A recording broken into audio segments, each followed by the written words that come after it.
Hello, hello, blissful parents. Michelle Abraham, your host here today. I am so excited, you guys. I have a great guest lined up for you today.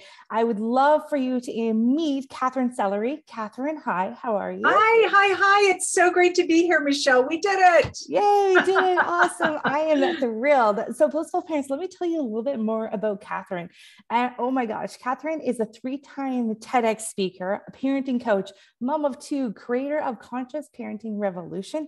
And for the last 20 years, she's been really helping families thrive by using a guidance approach to parenting. So, Katherine, so excited to have you here today. I'm looking forward to really diving into this conversation because, as you and I were just sharing just a little bit before we press record, guys, all the good conversations happen before I press record. I tell you, I'm going to pull a little bit of that conversation into this episode here because we were talking about just over the last couple of years how it's been a little bit of a crazy time, especially for our kids, and just would love to kind of hear your thoughts on that, Katherine, and from the Conscious Parenting Revolution kind of standpoint, how are things looking these days, and what can us parents do to help our kids thrive?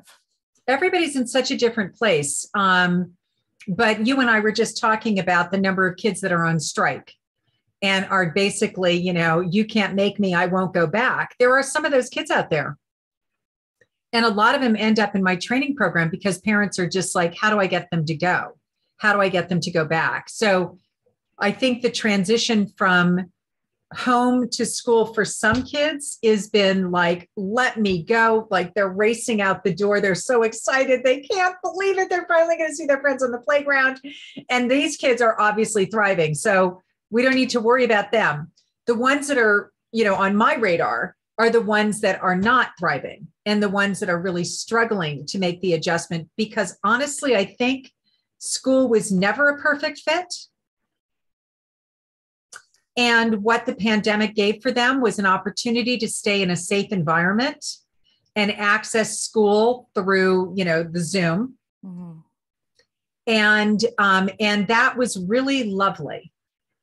So those are the kids who are like, I don't want to go back because now I realize maybe they didn't have words for it. I didn't have that psychological safety that I needed. Right. And I didn't feel like I belonged.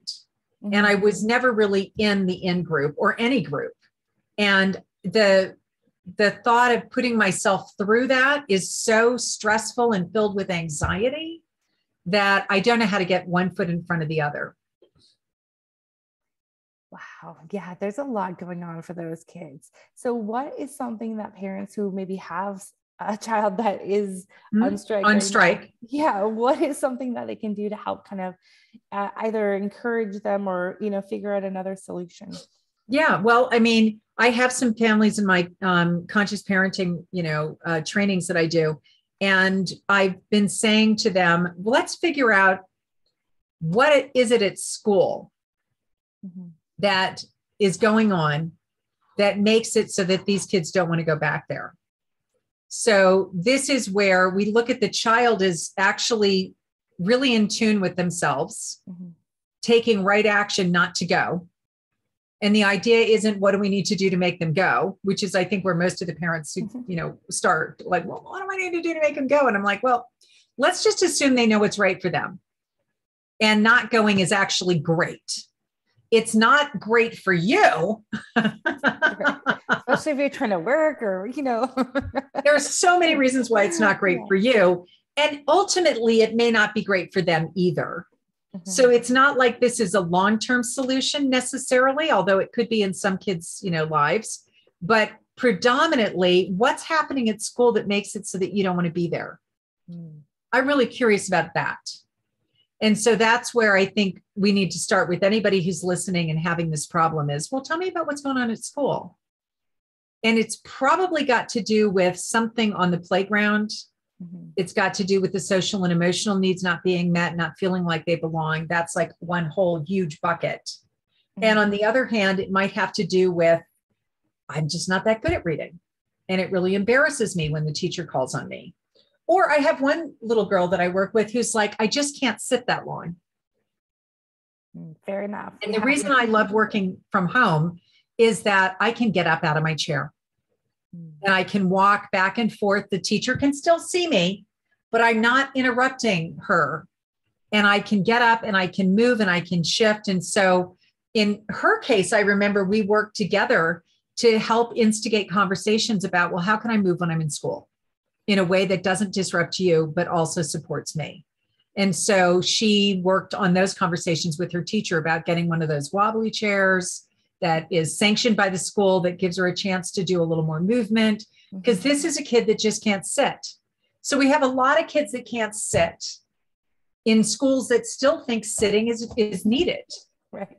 And unfortunately, there's still a lot of places on the planet in the school educational world where somehow sitting is a priority. It doesn't make any sense to me because there are so many non-sitters. It's kind of like that Dr. Seuss book. There's the green-bellied something and the red-bellied something and the yellow-bellied something. Right. They're all different, but they all are just fine. Mm-hmm. So we're trying to take the non-sitters and make them into the people who sit. When in offices, they have standing desks. Right. At homes, they have standing desks. And in more progressive schools, they have standing desks. Right. And it's like our school system needs to catch up a little bit with the type of kids we have these days, right?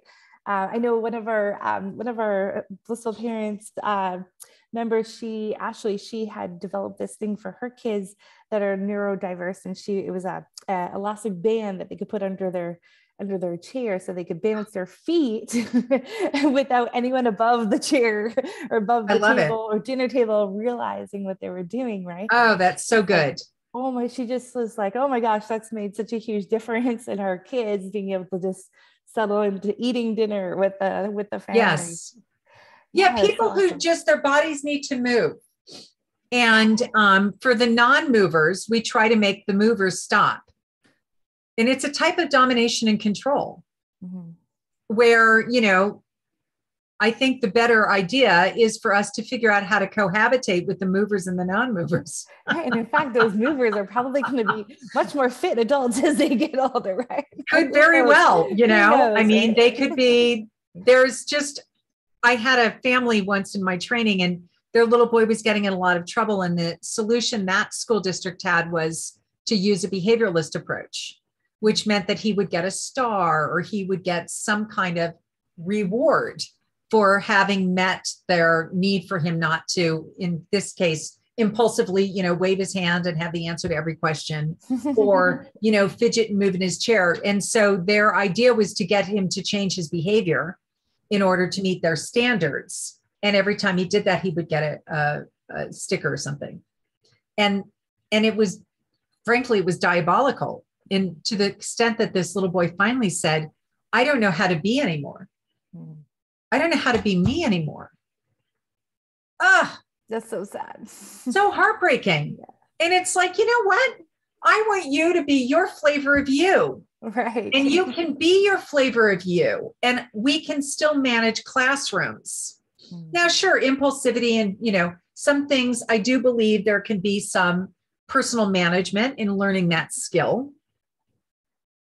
But the father went in and he said, I come from a long line of standers. We stand in my family. I stand, he was a banker at Morgan Stanley. I stand at Morgan Stanley. I have a standing desk. And my father before me, he was an attorney. He had a standing desk.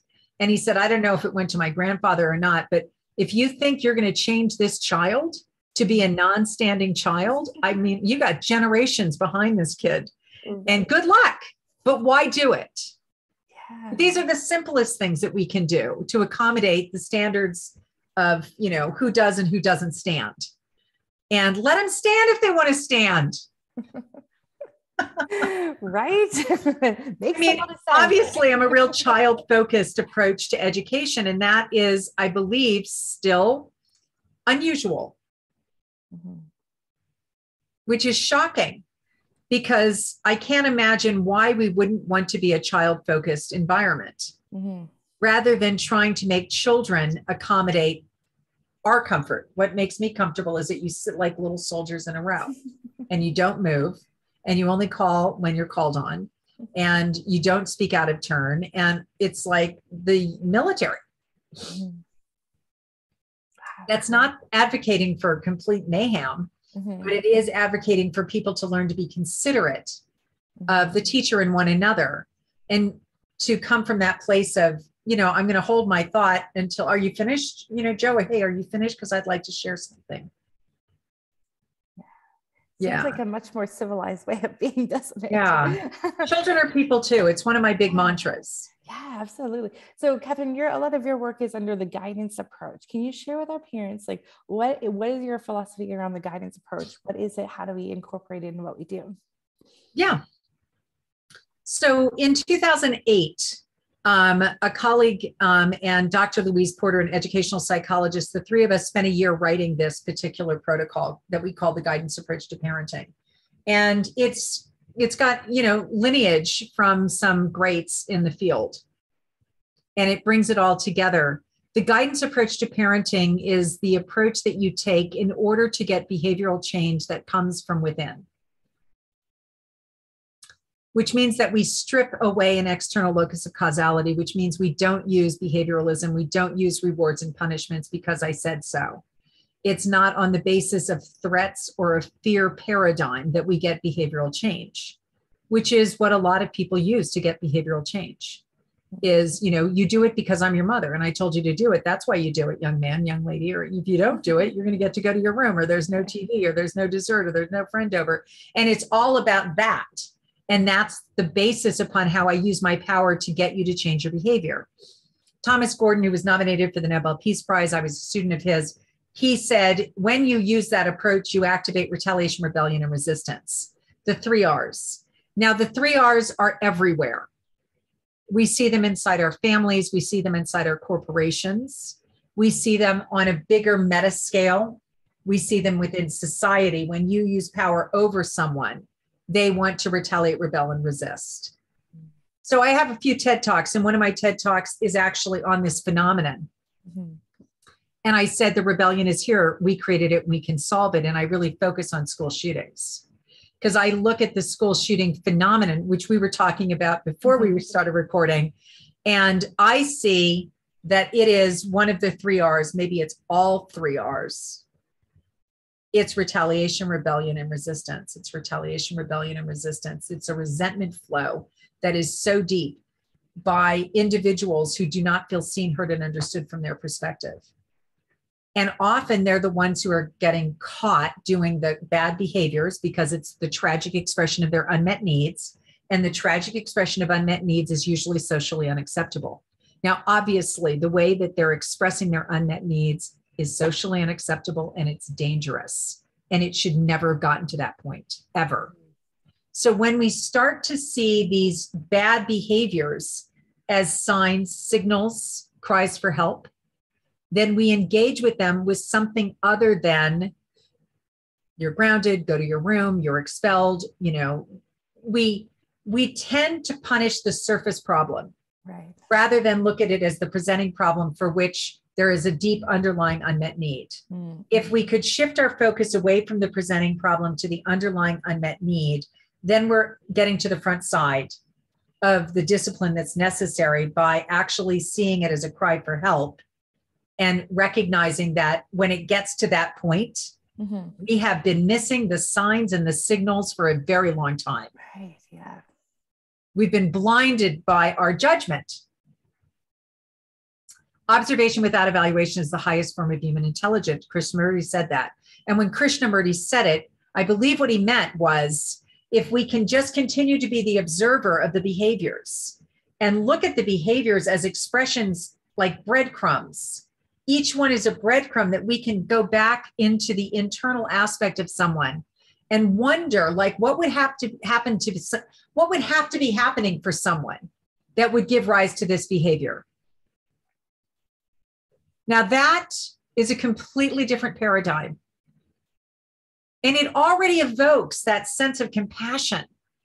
Like when somebody is drowning in that much tragic expressions and it's that horrible, they really need you to get in the rowboat, go out, pull them into the boat, wrap a warm blanket around them, make them a cup of cocoa, let them know you're there. I see you're having a hard time. I see you're drowning. I see you're struggling. how can I help you? What can I do for you? What's going on?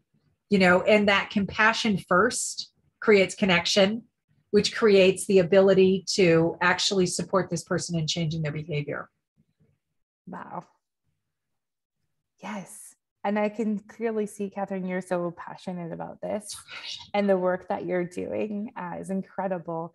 And what we didn't also mention earlier is that you have an Amazon bestselling book as well, The 7 Strategies to Keep Your Relationship with Your Kids from Hitting the Boiling Point. Yeah. And you've been on tons of media, and clearly this is a topic that I'm actually surprised that this has not been a conversation that we've had on this show over the last 75 episodes or so. That it's interesting. I love what you're saying about this now. It seems so simple, starting with compassion. Just really, I love your analogy, rowing up to them with a hot cocoa and a blanket over them. Yes. Right? And I love the picture that paints. And so if I could challenge our parents, just think about that picture that Katherine just painted for us. When your kid is throwing a massive exploding behavioral something or other. We don't focus on our experience of it. Mm-hmm. Most parenting focuses on my experience of this situation when you're so upset, when you're using words that trigger me, when you're doing and behaving in ways that trigger other people, which if I wanted to wear the hat of judgment, we would put in the category of wrong and bad and punishable. Mm-hmm. If I step out of that jackal consciousness, so Marshall Rosenberg was one of my other teachers, and Marshall's the founder of restorative justice. And Marshall says, you choose everything. You choose everything. You choose the way you hear everything. And you get to choose if you want to put those jackal ears on and hear all of that with your judgment. Mm-hmm. Or you can put on your giraffe ears, which is the ears of compassion, because a giraffe has the largest heart of any land-based mammal, 75-pound heart. So you can see through the eyes of your heart with love and compassion and see, obviously, this is the person who is falling apart in front of you. Mm-hmm. But because we believe that people must fall apart politely, and we have that rule, we can't get past our rule of, if you're going to fall apart, do it politely, and then I can have some love and compassion and support for you. If you don't do it politely, I'm going to go into my judgment, and I'm going to go into creating more distance between you and me. Mm-hmm. Go to your room. You're not going out. I'm going to make whatever is happening for you worse. Mm-hmm. Worse mostly because I rob you of my connection. I take away my connection to you. I see you as somehow separate.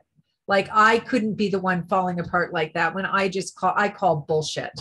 We could all be falling apart like that. Yes. Yes, I see that so clearly, right?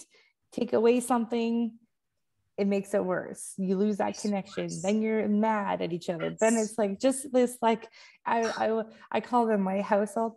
You're throwing oil on the fire. Like, I talk about it all the time. Here's the gasoline, and you throw it on the fire, and now the house is burning down. Right. Yeah. That's not the fire extinguisher. Oh my gosh. Wow. Not. And I guess the key is, when I want to focus on my experience of you, when you're falling apart, I'm losing the point. It's not about my experience of you. It has nothing to do with my experience of you. However, I can change my experience of you when I change my inner narrative. Mm-hmm. When my narrative about you becomes something other than that's naughty, misbehaving, out to get me, inappropriate, bad. When I change those words that I use to describe what I see, mm-hmm. I change my own internal experience, mm-hmm. which is why I get to choose. I get to choose which hat I'm going to wear. Do I want to wear the jackal hat? Do I want to wear the giraffe hat? That's profound. I get to choose how I hear you. Wow. It's huge. And I know I've experienced this as a parent from the experience of that judgment first to over a course of a few months and several weeks and months into more of, this is an amazing kid. I love, like, just noticing all the amazing things. Holy smokes, what an incredible shift I had personally. And our connection together is much stronger, and it's a different connection than we had, you know, prior to those few weeks and few months. I've seen how that is made such a massive impact just in our own home. Yeah. Imagine the effect that would have then in the schoolyards and at school and across the globe, as the kids have more connection and are feeling seen and heard, and we don't have those things. Yeah. Well, if we look at the tragic expression of the unmet need, and when in the midst of someone expressing through whatever diabolical behavior that they have, if we're able to put the oxygen mask on ourselves, okay, I'm not going to take this personally. Okay, this is really hard to be around, and I've got all kinds of judgments that are arising, and I know that if I choose that road, this will be the dance. It will be the dance of anger and defiance. And we're going to get into the anger and defiance dance. It's very popular. And it breaks down our connection, and we're just, at that point, we're just two ships passing in the night. Here's this person who's falling apart in ways that are hard to be around and hard not to judge, but they are already falling apart. Now, I actually, because I focus on my experience of being around this, now I'm focusing on me and what's going on for me when you're falling apart, rather than, it isn't even about me. Why am I spending all this time focusing on me? This isn't even about me. Let me just focus on this precious human being who can't seem to find their center, who has lost their equilibrium, who is desperately in need of a lifeline.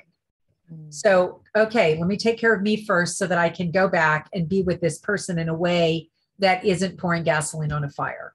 Yeah, but you're getting into that rowboat and you're rowing out there with the cocoa on the blanket. You do. You got to make the decision to get in the boat. All right, I'm going to go in the boat. I'd like to kill him, but nope, I'm going to get in the boat and I'm going to go out there. And okay, yeah, gird your loin. Oh my gosh, that's amazing. So, Katherine, you have a community called the Conscious Parenting Revolution. Can you share a little bit about us? Like, what do you do in that group? How do you work with parents and families? Yeah, so consciousparentingrevolution.com is the website. And then we also have a private Facebook group called I Love My Kid. And so, join the private Facebook group. Every Tuesday, I work with a pediatrician, Dr. Lauren Fulkerson, who is also in my coaching programs, helping the parents. And it's really nice to have a pediatrician because everybody likes to know, like, is this normal? And, are they really okay? And it's great to have her. So we do a Tuesday tips for parents every week. Yes. So we'll just pick we usually, because our coaching calls are on Monday night, and pretty much any food for fodder that comes up in those coaching calls ends up in our Tuesday tips as a continuing conversation around, like, what was brought up last night in the call. Right. So for people who are looking for community, I would join the private Facebook group.